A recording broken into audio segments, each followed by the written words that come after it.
eu já comprovei, eu vejo o que meus irmãos têm passado, pastores, como o pastor Leonardo, que sofreu um acidente, sofreu uma enfermidade, e hoje ele não tem uma das pernas, como assim ele mesmo estava testificando, testemunhando. E logo, uns anos depois, ele veio a perder o seu filho. Eu vejo meu irmão, que uma vez ele está no hospital, ali sendo operado, está nas mãos dos médicos, e a igreja ela está orando pelo irmão. Eu vejo a irmã que está com problema de saúde, mas a igreja está orando, está clamando ao Senhor. Eu vejo minha irmã que está passando por um problema de saúde, mas a igreja está orando, mas a igreja está clamando. Então, irmão, é essa palavra que o Senhor está falando. Essa palavra que o Senhor colocou no meu coração. Então quer dizer que se Deus fizer, Ele não é Deus. E se Ele fizer, Ele é Deus. Então quer dizer que eu só vou seguir o Senhor se Ele fizer. Aleluia. A minha vontade, se Ele fizer, se Ele não fizer, Ele não é Deus. Então acerca daqueles que seguem ao Senhor, como eles escolheu os apóstolos, e escolheu depois os 70, e depois foi escolhendo muitos que decidiram seguir ao Senhor, irmãos, muitos voltaram para trás. Muitos vendo os obstáculos, as dificuldades, as aflições, eles começaram agora a abandonar o mestre.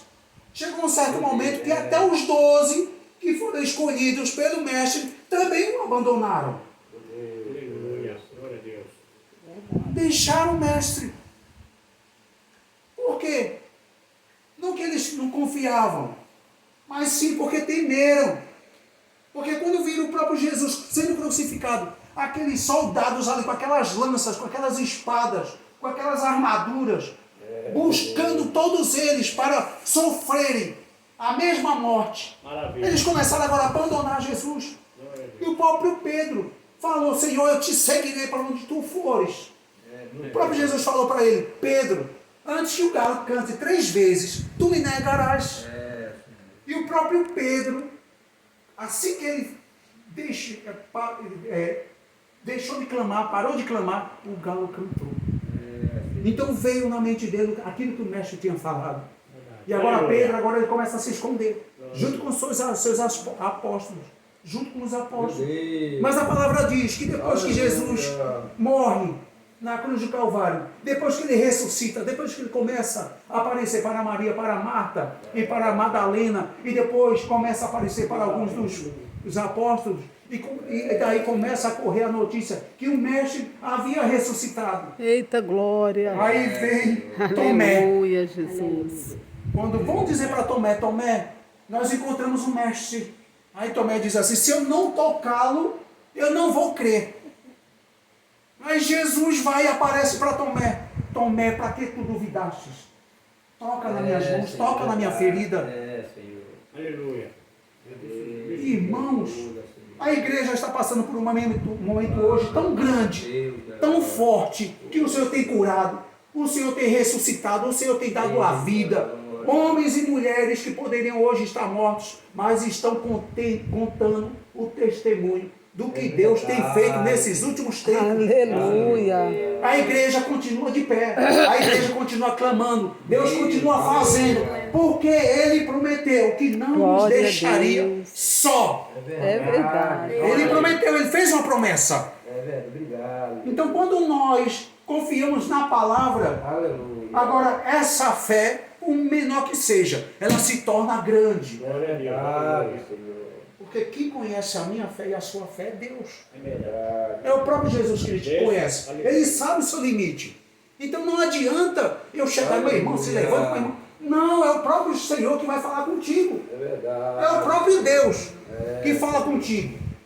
Que diz: se põe de pé, não desista, É verdade. não se entregue, não desanime. Sou contigo. É verdade. Confia, aguarda, descansa. Em nome do Senhor Jesus, aleluia.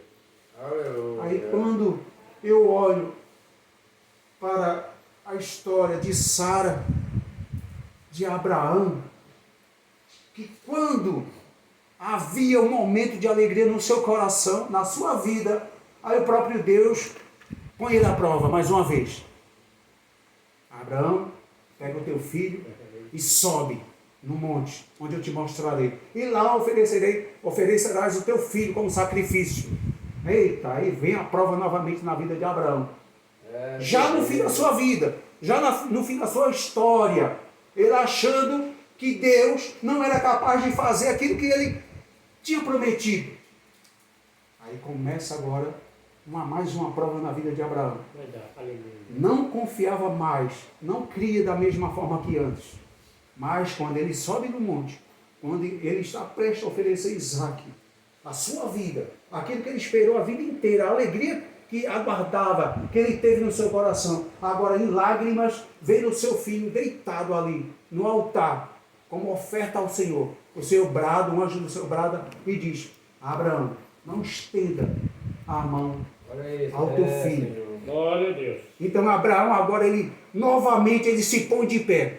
Ele é revigorado, ele está mais uma vez determinado. E ele volta novamente a crer naquele que é fiel. Glória a Naquele que Deus. prometeu. Naquele que não só promete, mas naquele que cumpre. Em nome de Jesus. Naquele que está no meio da igreja. Naquele que protege, naquele que livra. Naquele que dá saúde. Naquele que ressuscita. Pois para ele não existe situação adversa. Não existe uma ocasião, não existe um motivo ou um dia, ou uma hora. Ele faz na hora que ele quer. Em nome